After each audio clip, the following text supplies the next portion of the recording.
Two guys walk into the same dealership on the same Saturday afternoon. Same car, same model, same trim, same color. One of them signs a lease. The other signs a loan.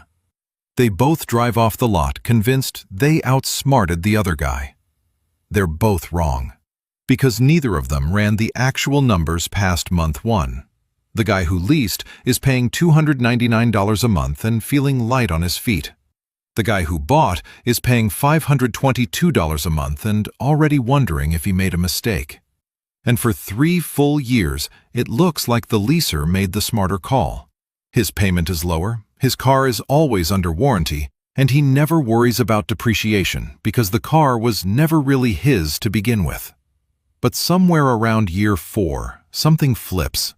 Quietly, almost invisibly. And by year 10, the gap between these two people isn't a few $1,000s. It's $15,000 to $25,000. Over a lifetime of repeating this cycle, it's 6 figures. And the person who comes out ahead is not the one you'd guess if you're only looking at the monthly payment. My name is Andy, and this is Andy Explains Money. Let's set it up properly. Jake and Marcus both earn $55,000 a year. They both want the same car, a $30,000 sedan. They walk into the dealership on the same day, sit across from the same salesman, and look at the same vehicle on the showroom floor. Jake signs a 36-month lease, $2,000 due at signing, $299 a month.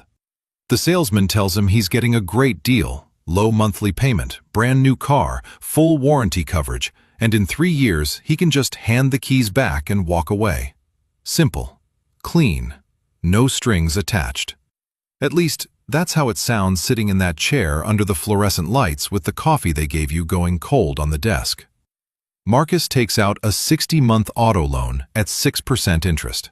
His down payment is $3,000 and his monthly payment is $522. That's $223 more than Jake, every single month. The salesman doesn't need to say anything. Marcus can feel that difference already. On day 1, Jake's pockets are heavier, his payment is lighter, and he's driving off the lot feeling like he found the cheat code. Marcus is doing mental math in his head, trying to convince himself that 5 years isn't really that long. But there's something Jake doesn't realize yet. The structure of his deal is fundamentally different from Marcus's in a way that goes far beyond the monthly number on the contract. Every dollar Marcus spends is buying him a piece of something. Every dollar Jake spends is renting a piece of something. And that distinction, renting versus owning, compounded over 5 years, 10 years, a lifetime of car decisions, is worth tens of thousands of dollars. For 3 years, Jake is living the good version of car ownership. Brand new car. That new car smell that slowly fades into a pleasant memory. Full manufacturer warranty covering everything that matters. Something goes wrong mechanically. Covered. Brake pads wear down. Covered. The air conditioning dies in the middle of July. Covered. Jake's only costs are his lease payment, insurance, and gas. No surprises. No anxiety. No $1,800 repair bill showing up on a random Tuesday to ruin his week. Marcus is having a different experience. He's paying $522 every month and watching his car lose value in real time. The moment he drove off the lot, his $30,000 car was worth about $27,000. By the end of year 1, it's down to roughly $23,000. By year 2, maybe $20,000. Meanwhile, his loan balance is still sitting at around $22,000. That means for the first 2 years, Marcus owes more than his car is worth. There's a term for this. It's called being underwater, and psychologically, it feels terrible. Every payment feels like it's going into a hole. You're working to pay off something that's worth less than what you owe on it. Jake sees this. Marcus's friends see this, and the verdict seems obvious. Jake made the smart call. Marcus is the cautionary tale. Let's run the actual numbers through year 3. Jake is paid $2,000 down plus 36 months at $299 a month. That's $12,764 total. Marcus has paid $3,000 down plus 36 months at $522. That's $21,792 total. Jake has spent $9,028 less than Marcus, nearly $10,000 less. On paper, at the end of year 3, Jake is winning, and it's not close. But year 3 is exactly where the story takes a turn that the monthly payment conversation completely hides.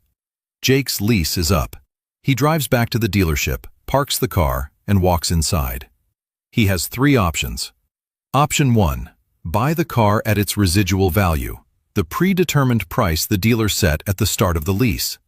For a $30,000 car after 3 years, that's usually around $16,000 to $18,000.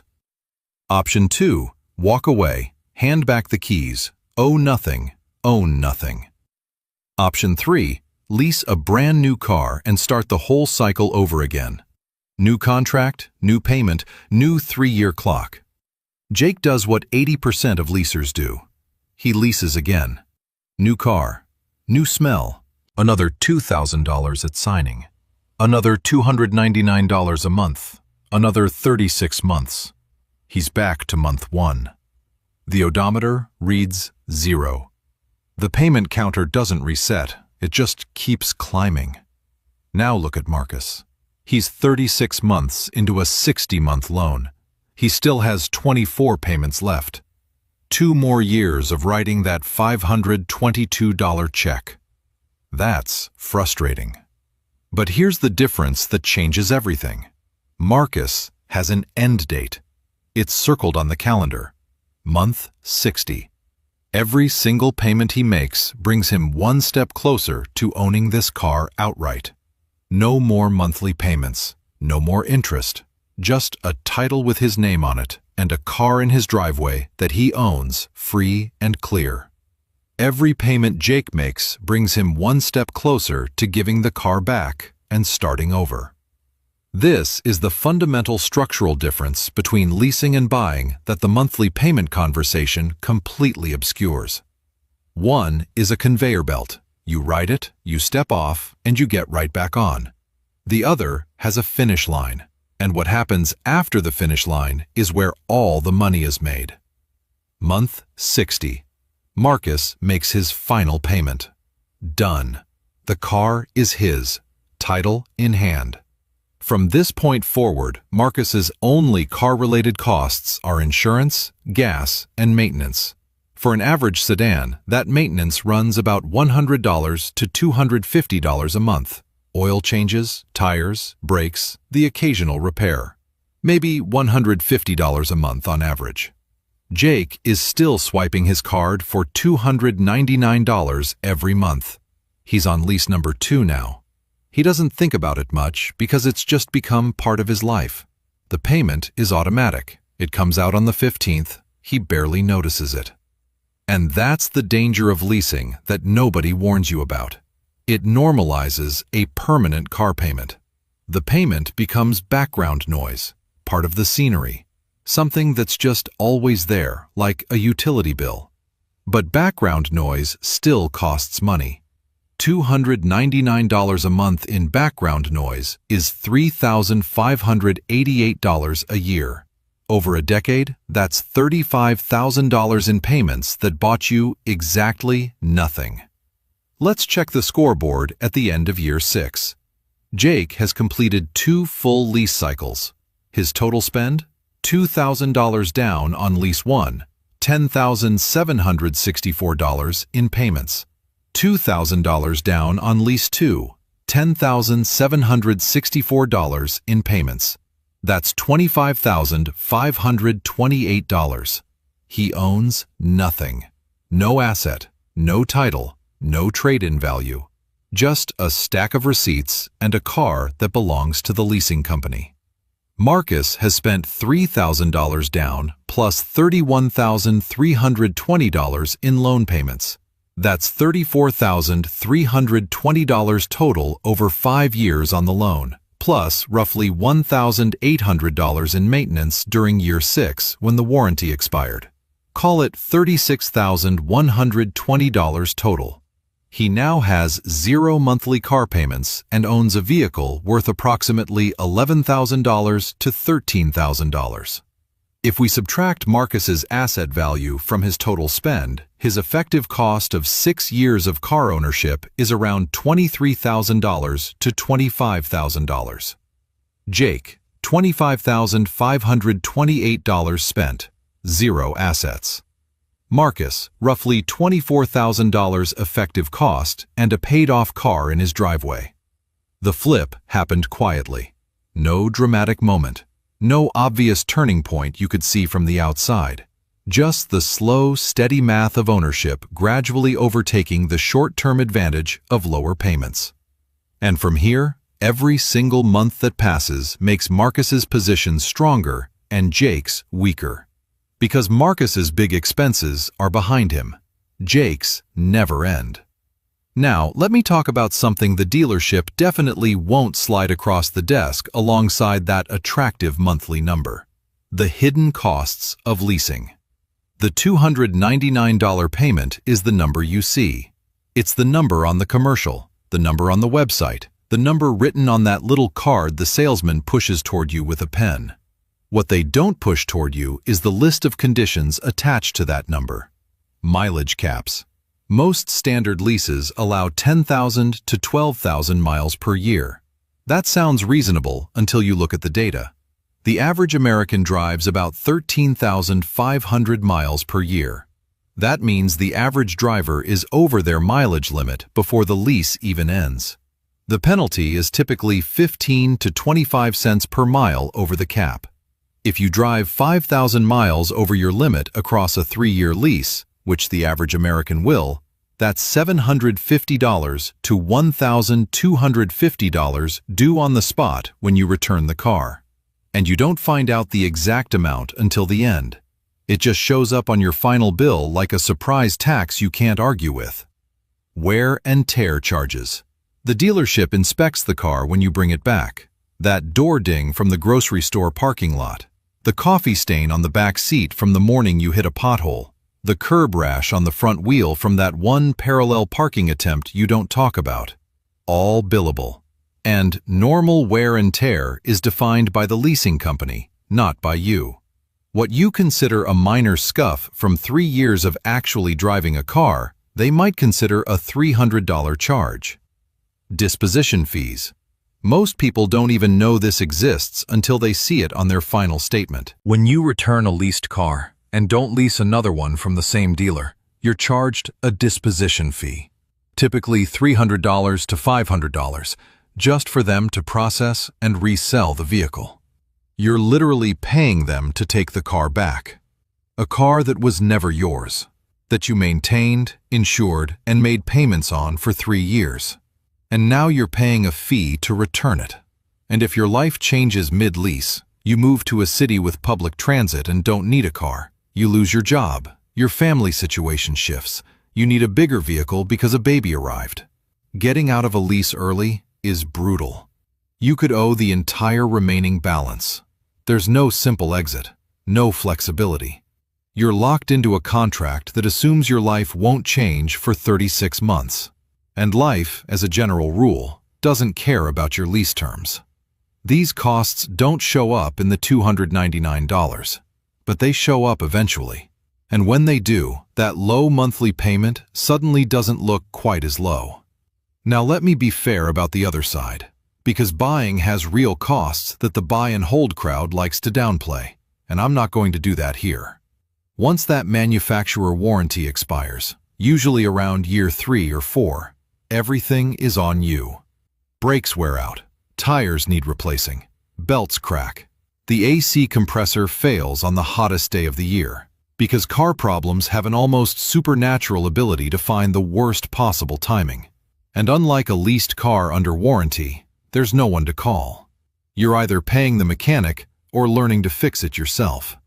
For a typical sedan, maintenance costs average around $1,200 to $1,800 a year once you're past warranty. Some years it's just oil changes and new tires, maybe $600 total. Other years it's a $2,000 transmission repair that empties your emergency fund and ruins your month. The unpredictability is the part people struggle with. At least with a lease, you know what you're paying every month. With an older owned car, you're rolling the dice every time you turn the key. And depreciation is real.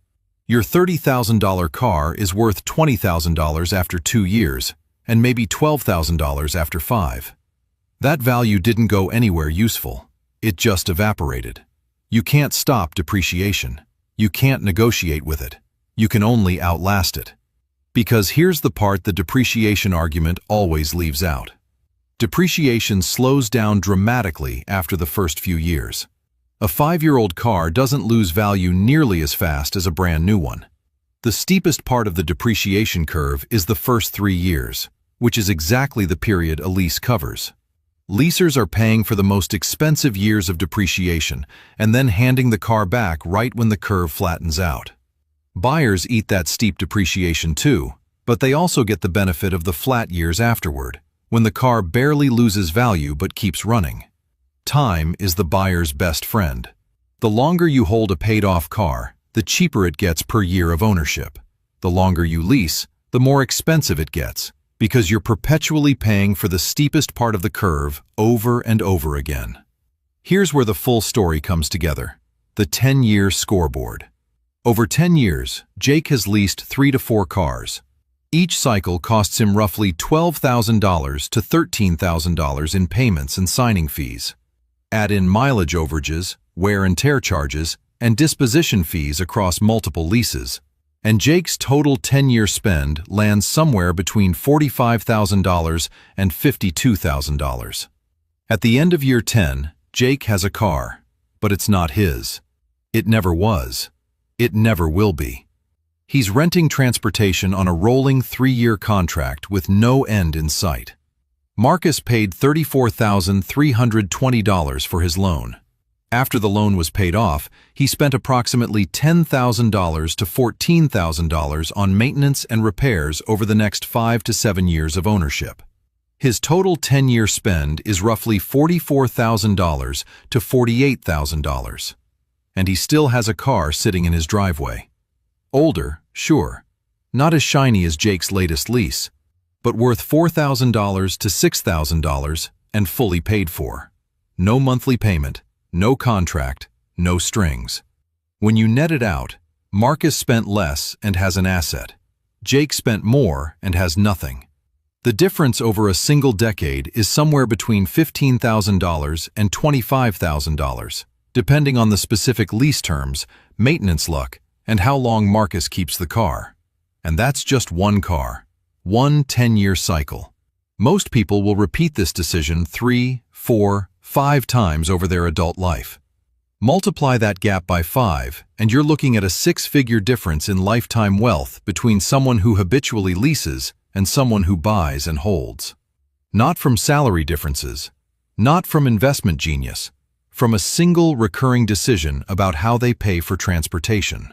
Now, I'd be dishonest if I said leasing never makes sense. There are specific situations where the math genuinely tilts in leasing's favor, and you should know what they are. If you're self-employed or own a business, lease payments can be partially or fully deductible as a business expense, depending on how the vehicle is used. That tax advantage can erase the ownership gap entirely, and in some cases, make leasing the clearly smarter move from a net cost perspective. If you drive a luxury or high-performance car, something where out-of-warranty maintenance is genuinely brutal, leasing keeps you permanently inside the warranty window. When an oil change costs $500 and a brake job costs $4,000, that warranty coverage has real dollar value. Leasing a BMW is a fundamentally different financial conversation than leasing a Honda Civic. And if you're the kind of person who takes the $223 a month you save by leasing over buying and puts every single dollar of it into an index fund averaging 8 to 10% annually, and you actually do this every month for years without touching it, you could theoretically close the gap or even come out ahead over a long enough timeline. But that requires a level of discipline that most people simply do not maintain. Be brutally honest with yourself about whether you'd actually invest that money, or whether it would quietly disappear into dinners, upgrades, and purchases you wouldn't even remember a year later. For the average person, driving an average car in an average financial situation, buying and holding wins. It's not the exciting answer. Nobody's making content about how they drove a paid-off 2019 sedan to financial independence. But the math doesn't care about excitement. The math cares about what you spend, what you own at the end, and what the gap between those two numbers does to your net worth over time. Jake and Marcus both walked into that dealership thinking they were making the smart play. Jake thought he was saving money with a lower payment. Marcus thought he was building equity by owning the asset. Neither of them actually sat down and ran the numbers past month one. Here's what the numbers say. In the short term, leasing feels cheaper. In the medium term, the gap closes. In the long term, buying wins. And it wins by a margin that's hard to argue with once you see the full picture. The real trap isn't leasing, and it isn't buying. The real trap is making a $30,000 decision based on a monthly payment without ever asking what this actually costs you over 5 years, 10 years, a lifetime of car decisions stacked on top of each other. The next time someone slides a monthly payment across a desk and it looks almost too good to be true, ask yourself one question. What does this actually cost me when it's all over? Because the monthly payment is the number they want you to see. The total cost is the number that determines your financial future. And those two numbers are almost never the same. Subscribe to Andy Explains Money if you want the next breakdown. I'll see you there.